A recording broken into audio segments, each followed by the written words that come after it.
Thanks for coming along tonight, where we are launching Amei Li's book, Pink Flower, Growing Up in Mao's China, which has just been released, and it's great to be able to launch it here at the Sydney Institute tonight. Now, I'm just going to introduce our speaker in a slightly unusual way. I'm going to give some details about her, but also a brief details about China since 1949. Now, our speaker, Amei Li, the author of Pink Flower, was born in Beijing in 1950.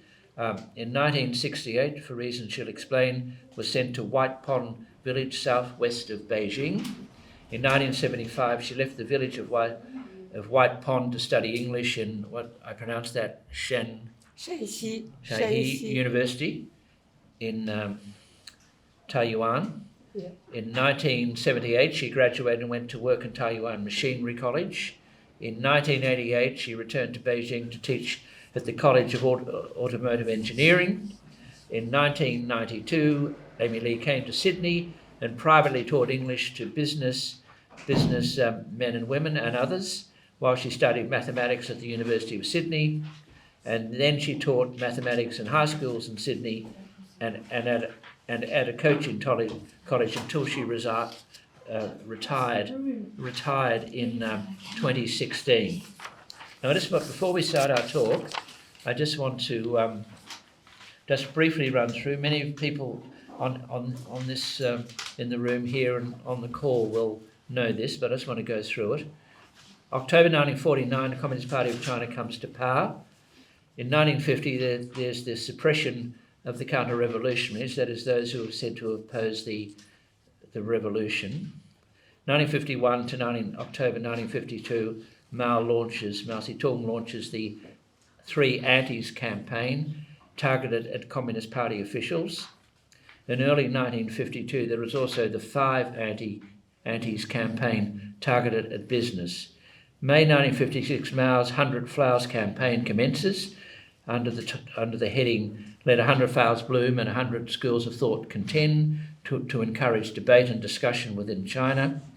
But he doesn't really appreciate everything that he hears, and this commences the anti-rightist campaign, R-I-G-H-T-I-S-T, rightist campaign. And as Ted Rule points out in his foreword to this book, those who were purged at that time were not finally released, some of them until 1978. In 1958 to 1962, the Great Leap Forward, in which an estimated figure of somewhere between 30 million and 45 million died. 1966 to 76, the Cultural Revolution, and June 1989, Tiananmen Square. Now, our speaker was around for all of that except the Communist Party coming to power in October 1949.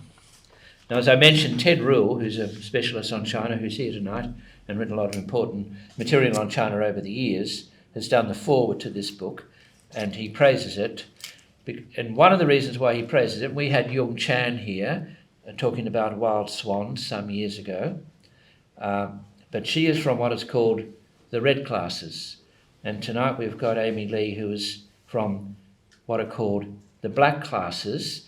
Ted Rule makes the point there's been a lot of books put out, or a number of books, memoirs put out of people from the red classes, but he reckons this is the first book from someone in the black classes. So, you're born in 1950, so you were born to black class parents. Who are black class parents compared with white class parents? Compared with the red. I'm sorry, compared with red class parents. Yeah. The red class is the workers, peasants, especially poor peasants, and basically it's just poor class.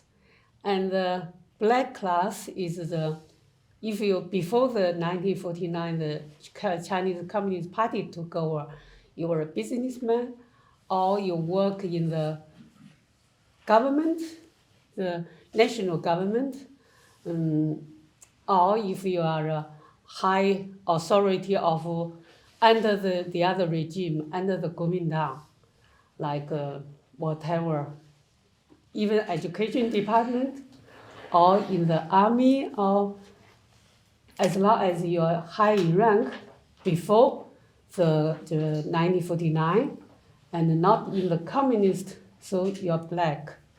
And another black is, there's 5 black peasants, the rich peasants, anti-revolutionary, that means some baddies. So whatever in the prison for the whatever the system, like people do the normal bad things, then and the fourth and the rightist, the rightist is added on the after the anti-rightist, so there's 5 of them count as the anti-revolutionary, the black. Then the rest is between, is neither red nor black, depends on your basically economical situation. The poorer, the closer to the red. The richer, closer to the black. So just, you were a black from the black class. Tell us why, because your father was not, as I recall, a supporter of the Kuomintang. He wasn't really involved in that period, but he was in business. So what was he doing in business? He just have a little factory and a few shops selling this kind of top hats, Western style top hats. And so because he has a business and he has a factory, has workers, has a few shops, so it's black. So you describe your parents as Buddhist. Yeah. Were they very serious Buddhist, or were they sort of every now and then Buddhist? I mean, what sort my of? father was a very devoted Buddhist. My mother was also a Buddhist, but he just a family woman, so he don't go outside because he has a bound foot. So he don't go out, he just worship at home. And my father's mother living at home, so he would have a statue. He very devoted and pray all the time. And my mother was just part of that culture. But my father was a vegetarian because a Buddhist don't eat meat if you're very devoted. Even in the very hard times, my mother would eat whatever the government supply. You have meat, eat meat. Whatever supply for the kids, for the family. So but even then, my father don't eat meat. So you describe, I think you've got a couple of very interesting pages here about, I think it's your maternal grandmother who has the bound foot, right? Bound feet. My mother. My mother have bound feet. Okay. All his ancestors, everyone before him, older than her, would have bound feet. Now, so she was the last generation. The last generation. Yeah. Okay. Now, as I said, you're born in 1950. Yeah. And the Great Leap Forward, or it used to be called the Great Leap Forward when I was at university, but they now just call it the Leap Forward. Okay. I didn't call it the Great Leap Forward, but others did. So that, just explain first to us what was the Leap Forward, and secondly, how it affected you. So tell us what was the Leap Forward, starting in 1958, ending around 4 years later. Okay, that Great Leap is basically the iron and steel production. The Chairman Mao wanted he believed that China was backward because the iron and steel production was too low. So he decided to catch up with the Britain and catch up with the America in 15 years.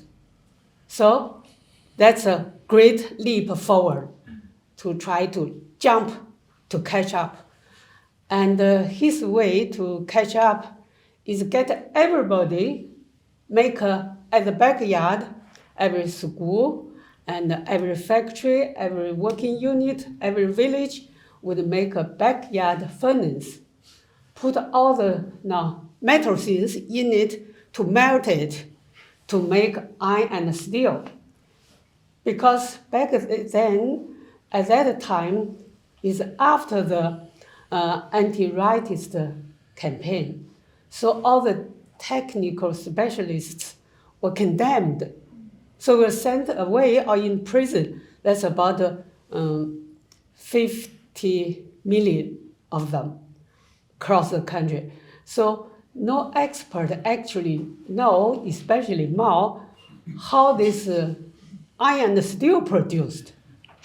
So he made such a big scale effort, but of course produced nothing. So the way to affect me was, as a child, at school we encouraged to pick up all the metals on the street or at home, and even every family, the cooking ware have to contribute it, leave the minimum to cook.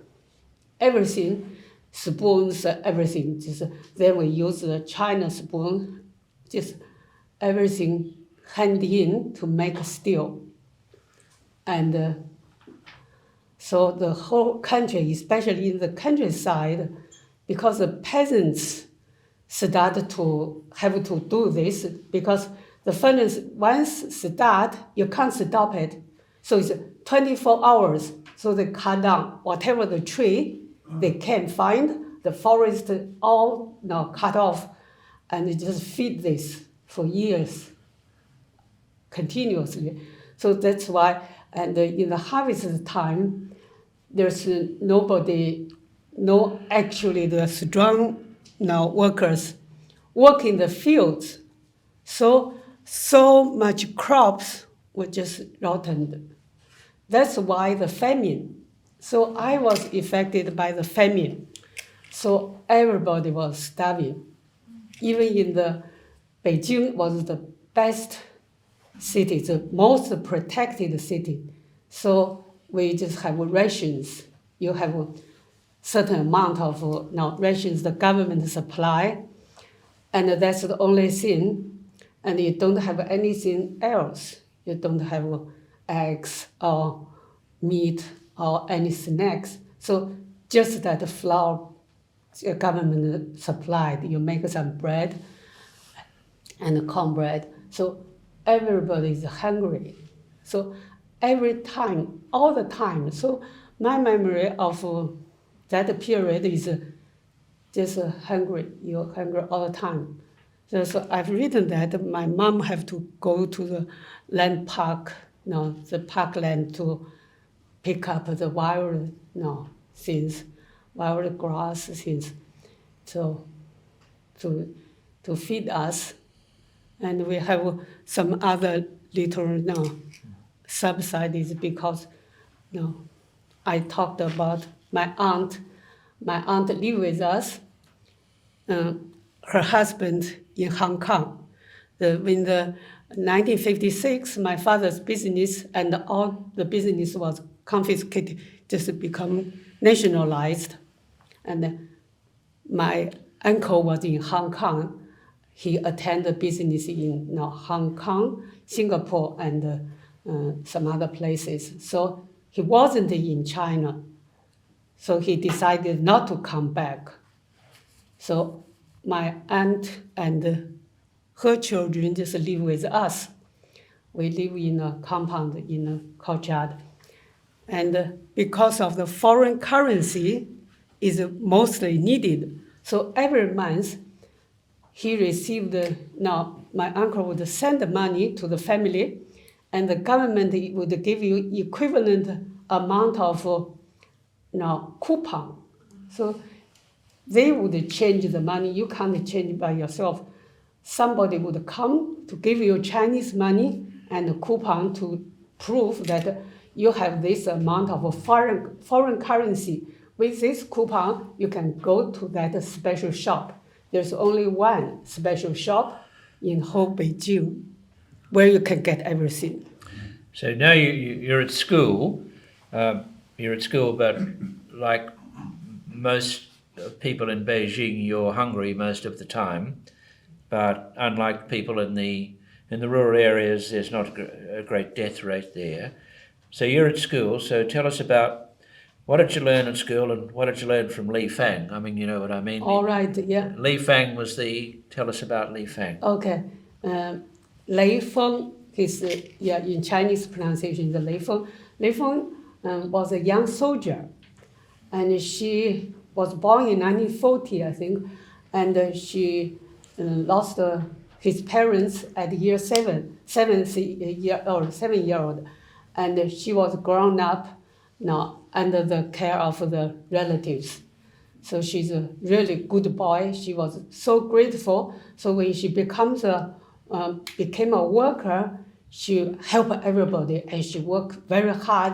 And all the workers like him. And she became a model worker. Then he joined the army. In the army, he's a model soldier. His best behavior is he helps others all the time, in every way. And he studied Chairman Mao's books. At that time, he just write everything, so how grateful, how good this society is, and he has food to eat, and he has clothes to wear, just so happy for what he has. So it's happened that Mao's second hand, that's General Marshal Lin Biao, was the head of the army, want to promote Mao cult, so make him the model soldier, and write this whole story about him on the newspaper. So newspaper now put this whole story there. Then Mao write, learn from Lei Feng. So everybody called, all people learn from Lei Feng. So this becomes the slogan of our school. So every child learn to be a little Lei Feng. So what you need to do is help others. The typical thing is you help somebody cross the road and share your umbrellas with others. It's very good because at school, then everybody try to do something good, and it make the whole school very clean, and the classroom clean, and everything is clean. So everybody is friendly. So we feel so happy. So now it's like a big family. We live in a big family. But we didn't realize that back then we start to see everything. Now, thank Chairman Mao, thank the party, and you're loyal to the party, loyal to Chairman Mao, not to your family. Especially if you're from a black family, you can't loyal to your family, you have to betray your family. That's the right behavior. You have to report if your parents say something wrong. You have to have we call it class consciousness. So know that your parents are black. So if they say something not according to Chairman Mao's works, according to Lei Feng, not so grateful, you should report to the teacher. Now, Lei Feng had a diary, and Yeah. you had a diary, but Yeah. you burnt your diary. Why? Yes. Okay, that's because Lei Feng died at 22 years old in an accident in the army. So his diary was published. He's right, so grateful to the party, so everything, Chairman Mao's words, Chairman Mao says, Chairman Mao. So the teacher would encourage us, everybody write, how do you write, how do you learn from Lei Feng? How do you help others? How do you now understand Chairman Mao's teachings?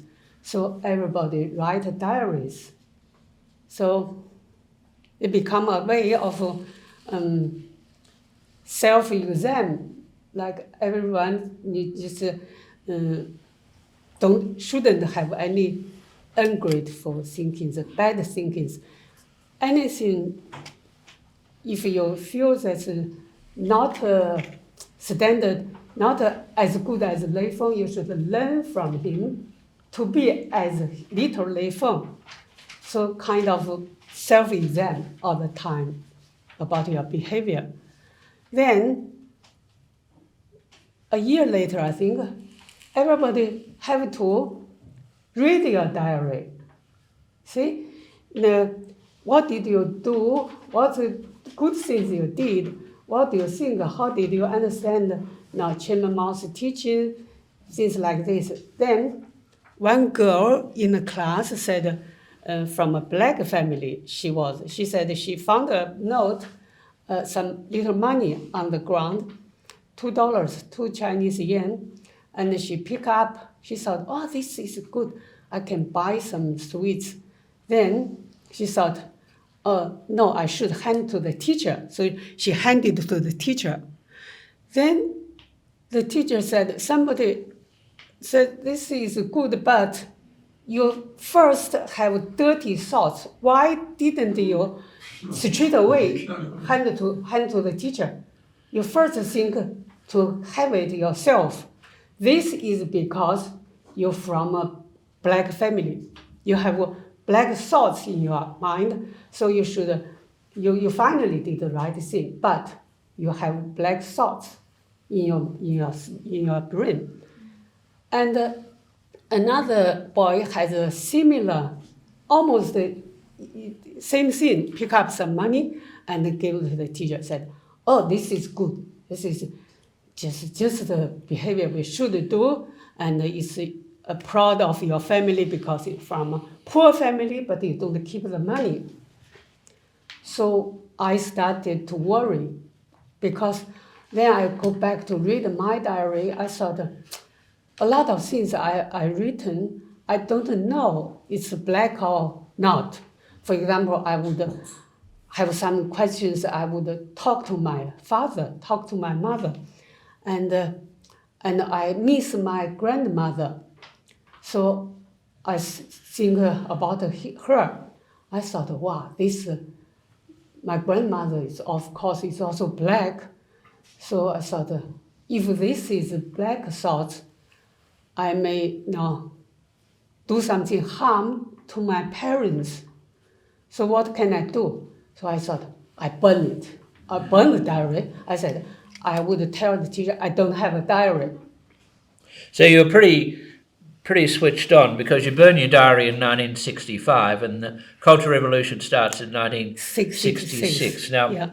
There's a lot of material in your book about it, but just tell us a bit about how it affected you at the school. So when it starts, you had a very close friend who was a friend of your family called Sally, right? Yeah. So who was she and what happened to her? And secondly, around this time, your father's taken away. Yeah. So what happened to him?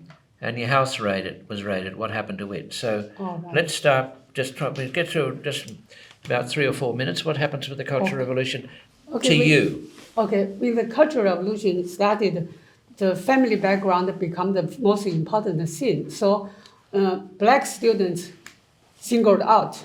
We have 4 blacks in our class with 50 students. So we become the enemy. So nobody would talk to us. And my best friend, Sally was from a working class at year 9. I think that because she had to do a lot of work, help her mother. So her father worked hard but couldn't feed the family, so mother has to do things. So she helped her mother do a lot of needlework and put buttons on just some work, take home and earn a little money. So she missed some lessons, so she academically behind. So the teacher said, everybody below this level, you choose a person to sit with. So Sally chose me. So she become we sit at the same table, one table, sit 2 students. And every day after class, we'll go together to my home and do homework, so play together. My mom also gave her some little lollies or whatever. And then we become good friends. This went on for about a little bit more than about a year. And the Cultural Revolution started. The moment the Cultural Revolution started, she was the red, I was the black. And so she never talked to me anymore. Then I think the 5th of August, that's the day that Chairman Mao published an article, important article. Anyway, and then the broadcast, the loudspeaker called me to the board, to the notice board, and 8 read in my class lying there. And for some reason, I know I have to lead them. They are going to raid my family because all the black families have to be raided. The house has to be raided. So I didn't expect I was the first in my class, my family house to be raided. Because Sally wanted to show he was red. He was firmly on the red side. So that's why he decided to pick up my family. He was one of the leaders. In our class, each class has 2 leaders. One leader, the second is executive leader. But in our class, the leader was the head. The real head was a girl from a revolutionary family. But that girl is very mild, did not want to do anything like that at all. But because her parents were party members, so she has to be the head. And Sally is a bit bored because I wrote something about her younger life of fighting with her father to protect her mother. Anyway, she became the real leader. She's the second hand, but she became the real person to decide everything. So she decided I was the first one. So I just have to take them. She actually know my home, where it is. We went every day, but I have to lead them. No, they follow me to raid my house. And the house is completely emptied. So that's very sad. We'll come back to her at the end. We'll move quickly through. Now, at this stage, your father's sent away. So your father's obviously, as you mentioned earlier, he's a black. So he's sent away. Where does he sent to, and how long does he stay there for? Okay, he was just disappeared in his factory. He worked in his factory, and when the Cultural Revolution started, there's a lot of fighting sessions, and the blacks or the authorities, the directors or whoever party secretaries, whoever is the head, then you would become the enemy and become the subject of the great mass, the rebellers. The rebellers, now my father, of course, is black and now the part of the management of the factory, so he was condemned. And one way of the condemnation is just you are not going to go home and you not get paid.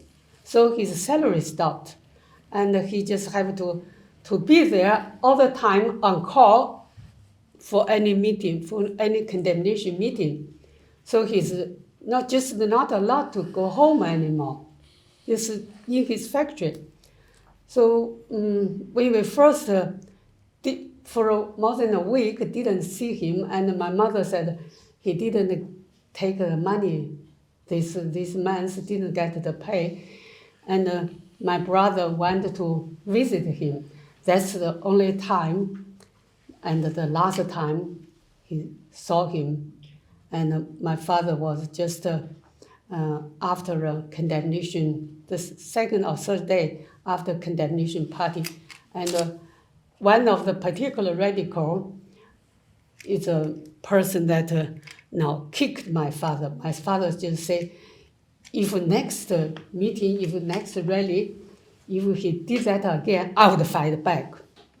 Then he is a person that, anyway, that my brother said, no, said this thing is not for directly because of you. It's everybody, everywhere. They just try to show they are revolutionary. So if they kick you or whatever, you just try to protect you, but don't fight back. So my father didn't fight back, and his assistant, we call him Uncle Shan. Uncle Shan is my father's assistant, and he worked for my father from very early age when my father first started this business, and they like brothers work together.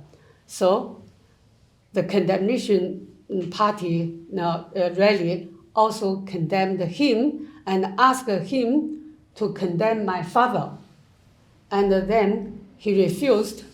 So this person, radicals, kicked him, bashed him, and he said something upset that person and said, "You will be punished." And that person said, "You will be punished now." So beat him badly, just blood everywhere. Then locked him up in a tool room. So no food, no drink, no medicine. That night, he committed suicide. So that make us think that if my father did anything, maybe he would be dead too. You don't hear about your father for 10 years? Yeah, then we Okay. never heard about him anymore. Okay, we're just going to move quickly through this now, but also very briefly, your teacher, Mrs. Liang, is it? She was Liang, actually yeah. murdered, right? Yeah, that's right. By the Red Guards. That's right. Yeah. That's Now, you're sent away to the country Mm-hmm. in 1968, and you're there for, 7 years, is that right? At the age of 18. yeah. So you go into this in great detail in the book, but you're sent from, now we have a map here, which you'll see, you sent from Beijing Yeah. to what is called the White Pond village, Oh, the Waipong village. This is number 3. number 3. Yeah. So it's about, what, 2,000 kilometres? No. This How this is is about less than 1,000. 1,000 Yes, kilometres yeah. southwest of Beijing. Okay, so you're there for all up, you're there for, 7 or 8 years. Now, 7 years. we're going to move reasonably soon to questions. So just give us a brief idea. Mm-hmm. Well, rather than, obviously being sent away to a distant place was a pretty grim outcome. And you say that you're worried it was a death sentence. But just tell us, it was relieved a bit by, if we go back to the victims of the anti-writers campaign that followed the 100 Flowers Bloom period. Yeah. So you refer to them as Mr. J and Mr. Sun. Yeah. So these men have been purged in 1958, and you come in, you meet them 10 years later, Yes. and they're still in this village where you end up. But obviously, it's a great benefit to you because you meet educated men, and you're trying to get educated yourself. Yes. That's in the village. When I was sent to the village, I now saw 2 men. Obviously, it's not peasants. They were just white-haired. From the manner, they're scholars. And then after the winter, we arrived there that December. Then next spring, we have a peach tree in our courtyard. And one day this door was pushed open, and these 2 gentlemen walked into our courtyard, and to appreciate this peach, the peach flowers. So that's the first time I really get to have some words with him, talked to them. Then I found out one of Mr. Sun told me that they have books, because I was reading my English textbooks from school, because I only took 2 books to the country. One is English textbook, and one is mathematics textbook. So I have nothing to read except Chairman Mao's books. So it happened that day I was reading the English, and he said, "Oh, you're reading English?" I said, "That's the only book I have. The other is mathematics." So when they leave, they told me that I have some books. You can come if you like. And they came to our courtyard to appreciate this peach tree because they actually planted them. And they planted 4 or 6, but just this one survived. And our house was originally was the little office of our brigade. So they emptied that now for us to live. So that's why they come in. They didn't realize it's occupied by the city students. And then I also realized that they don't want to talk to us before, keep at a distance, because they thought that these are all red guards.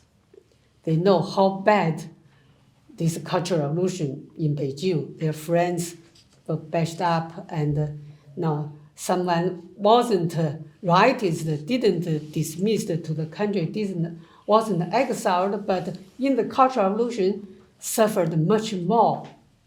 Some died. So they thought these young students are all red guards. But of course, we exchanged a lot of messages, and I gradually asked that to visit them. They just live 2 minutes from me. So it's not a too big village, you just everybody. We are in the same brigade. So it's the best thing happened in my life.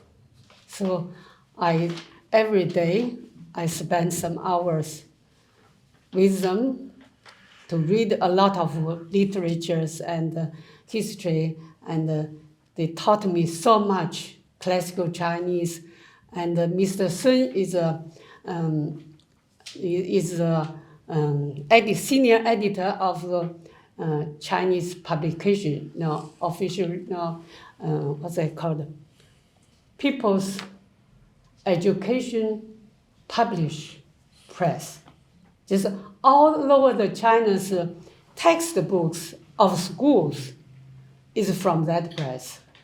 So he is one of the senior editor, and his original learning was a painter. He was a Chinese painter, and he's so good at classical Chinese, and he learned French and English because when he was learning painting, the teacher at the school was foreign teachers. They speak French, a lot of speak French. So they use French and English.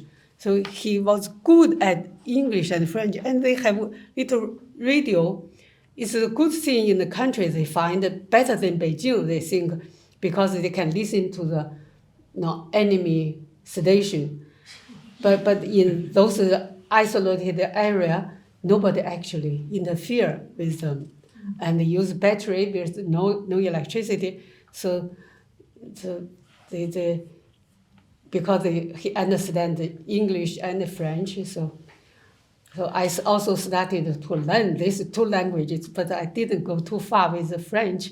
But English, I learned something. So we're going to move on very quickly now to finish this part of it. Yeah. So as those who've got the map will see that you've got one of your siblings is up here, right up my north sister there, is there. your sister, your brothers, that's number 2, your brother's down at number 4, not that far from you, you're at number 3, Beijing is at number 1, but eventually you get out of the area where you're forced to be, and in time you get back to Beijing. You've obviously got a deep devotion to your mother, who you see, and you catch up with your father who's released.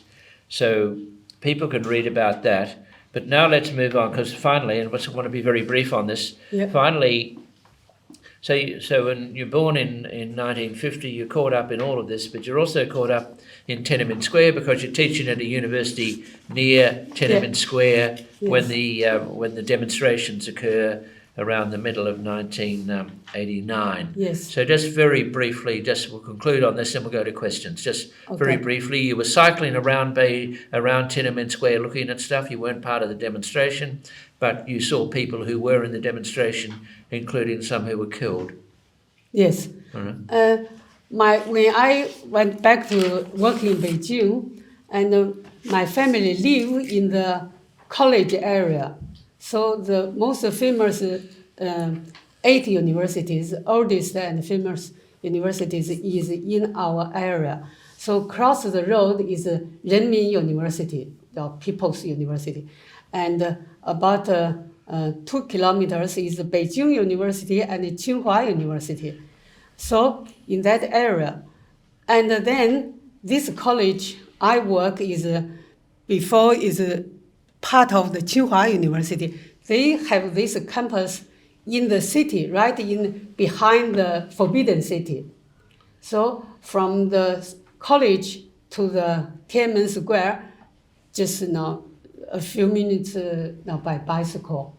And when they start, the students' hunger strike start, all the people in Beijing support them. So we go to there's a commercial street. All people from the business, they donate food and drink to the students. So we organized to collect these donations and send to the square. So every day, every lunchtime, I would go to a particular snack shop, get 20 boxes of lunch boxes, and take to the school. About 5 or 8 minutes walk, and then the students would carry all these boxes, collected food and drink, sent to Tiananmen Square. So we have now, also because of the news, a lot of things you can't get from the news, so we are so close. So every teacher would go to the square to report what's happening, this and that.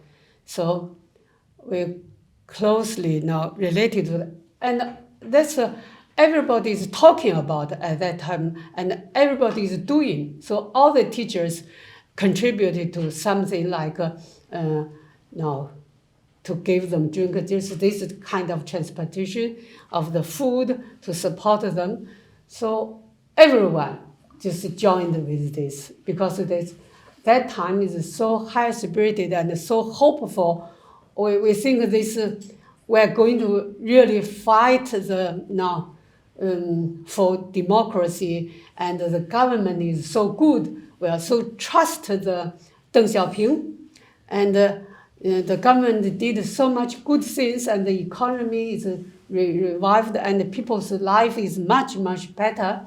Is still everything is rationed, but you can buy things from the market, and so anyway, people full of hope, and so we have so many connections with the square and with the students, our students, and also because I live in this college street with the university, so I have 2 classes in 2 universities. One university is across the road. I taught a Sunday class because in China back then have a fever of English. So everybody try to learn English, especially university students. So they have this after hours class, and especially this special class called the TOEFL class. TOEFL is a special American test. So quickly. yeah, okay. So I have a Sunday class in the Renmin University and Saturday class in Beihang University. So my students in the Beihang University, 4 of them actually joined the hunger strike. So I talked something about that part in the book. Now, they actually, 2 of them on the night of the killing in the square, 2 of them left the square, but 2 was there. And I saw that when they come back from square, it's just so upset, and they're crying to talking what happened. One of the students was killed on that day, and they come back. One of the worker actually helped collected 5 dead bodies and put them on the flat just a tricycle, Yeah. and transported to the university next to us. And one of the body has a card, student card, said our university. That's the university I taught the Saturday class. So the broadcast said, who knows Guanmin is Guanmin from this school, from what? Then people start to realize that, oh yes, wanted to send people to identify this is Guanmin's body. Okay, Vic. You've got a very interesting chapter in the book about how you assess what happened in Tiananmen Square and how the government reacted and how the demonstrators reacted, and people can follow that. Yeah. Now we've got about 15 minutes left, so we'll come to questions and discussion. We keep your questions brief and the responses brief. So, Anne. Well, there's one question here from the Zoom audience. It's from Ida Lichter, who asks, what are the legacies of Mao's China still evident in China today? China today, Mao is still the supreme people to be respected, and my friends in China would send me messages now and then, say in the party's birthday, the 1st of July, they would send that say, celebrate the Communist Party's now 100 years birthday, I think. So, and all the celebrations in every day, every important day, like a national day, party's birthday, Army's birthday, that's the 1st of October, just 1st of August, 1st of August. Anyway, they send this type of things. And before they would send all different messages, then they send a notice that the group has to be disciplined to not say anything that the newspaper didn't say, and don't pass rumors. Without any proof, don't pass rumors. And they started to send these celebrations, celebrate. So it's pretty normal for the ordinary people. I've got a question. You've got to be brief, okay? Mm-hmm. Okay. Being a teacher, China is divided, the hukou system, between the rural and the cities. Yeah.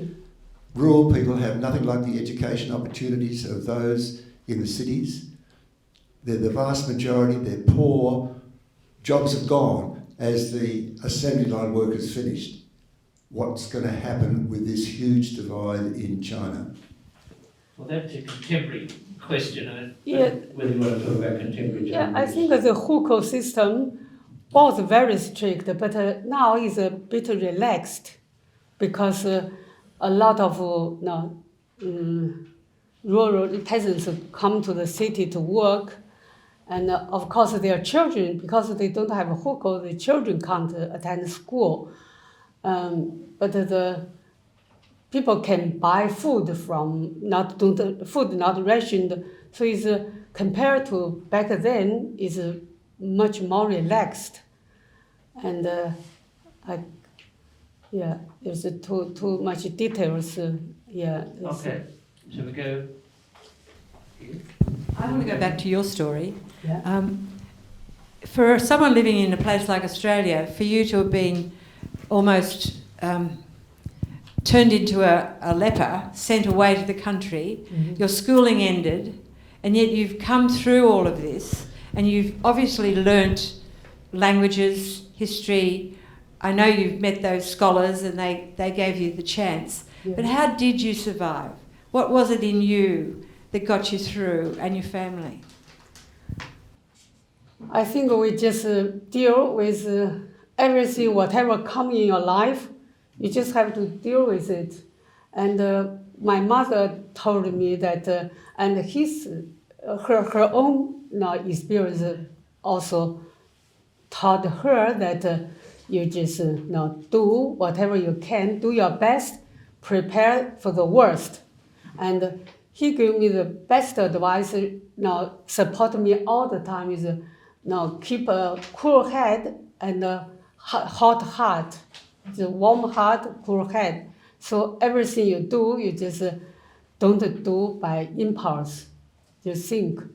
So from the book, you will see at every stage, and have a little chance like I work in the village school and I taught in the village school.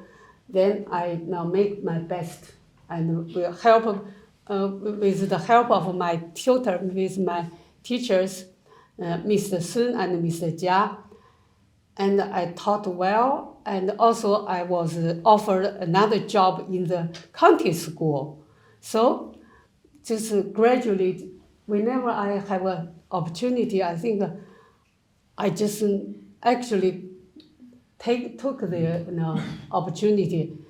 It's a kind of intuitive. It's when something come up like a barefoot doctor, I have a chance to help the villager to do some acupuncture. So I just start to help. Now, so the doctor helped me. He liked my help. So just every stage I have some opportunity, I just do it. And if I have no chance, I simply don't try. Like we decided, my friends and me, we decided not to get married, just remain single, because we don't want our children to be in the village. So we decided not have boyfriend or girlfriend. So even if you actually want. Second last question, you're going to be very brief. What a great talk, Amei, and we're all in great admiration of you, of what you've done. You'd be familiar with the romance of the Three Kingdoms, of course. Yes. And there's a famous inscription at the start of it. Divided, the empire must unite. United must divide. Where do you think China is now on that timescale? Chinese people all believe this now unite is better than divide, because in history, all the periods of divided country were full of warlords fighting to each other, and different countries fighting to each other. And if you examine the whole history, the divided history might be the same or even longer than the actually united. And we united, it's more peaceful, not so many wars. And until the end of a certain dynasty, and the emperors is become relaxed and become corrupted, then there's a peasants' rebellion and get rid of this emperor and another dynasty. Between the dynasties would have famines, wars, and so people believe unite is the best. So that's why the Communist Party also know what the people want. So they say we make all the efforts to be united, to be one. You have to be under the Communist Party. So people, like or not, ordinary people don't care too much about it, actually. But intellectuals, would feel a lot of pressure. No freedom, Okay, sorry, just finish that off. You feel a lot of pressure? My friends of intellectual working in the universities and stuff, so they feel no freedom, but they can't do anything. Most of them retired, so just say, okay, just do as whatever I can. Yeah. So one of our people on the call asked about you and China. You mentioned right at the end of your book, you visit in 2010, you meet your classmates. So very briefly, what was that experience like? And was it Sali, the woman who, or the young girl who persecuted you at school? Yeah. Tell us or tell the people here what happened to her. Okay. 2010, I went to visit Beijing. One of my friends invited me. They organized a reunion of my classmates. 26 were there, and I couldn't recognize any of them, except the one that visited me during in the country, because we haven't seen each other for 40 years. So we now left Beijing is 18, so we will meet is 60, 42 years. So I can't recognize any of them. Anyway, now this they told we have 4 friends died. One is Sally. Sally committed suicide. It's because in the Cultural Revolution, everybody was sent to the country, and 3 of the Reds stayed in Beijing, work in factory. So she was one of those 3 in our class in Beijing, and she become of course, she joined the Communist Party, and she became the factory party secretary. So quite good. So everything for her is so beautifully developed. Then one of the young people in the now is a secretary of the Youth League, work under her, but she fell in love with that boy. But that boy didn't fall in love with her. So married another woman. So Sally actually attended their wedding. But after the wedding, she still chased this boy. Nobody realized actually she had some mental problems. But then she was discovered and sent into hospital and for some treatment back twice. And then the last time when she come out of the hospital, that's 1975. So just she was ill in the hospital, Chairman Mao died. So when she came out of the hospital, everything changed. And in the factory, people don't respect her anymore. And she thought everybody is judging her. So by then, she was clear-headed. She was completely recovered, but she thought that there's no future for her because anyone in the radicals, she was one of them, like the leader under the Gun of 4. So she committed suicide. Yeah. We could go on for longer, but we always finish on time. I just want to remind everyone we've got copies of Amei Li's book, Pink Flower, Growing Up in Mao's China.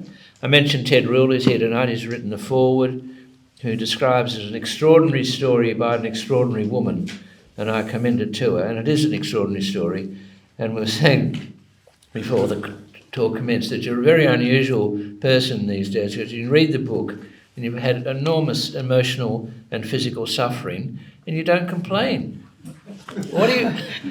How do you fit into our society? That's what I want to know. But before we wrap up, I just should say many thanks to Rev Champion, who you describe as effectively the co-author of this book. Ruth's been a member here for many years, and we're very grateful for you drawing this to our attention. It's been a great honour to launch your book at the Sydney Institute tonight. There are copies for sale tonight. There'll be some copies for sale online. But for tonight, well done, and you're a courageous woman. Thank you.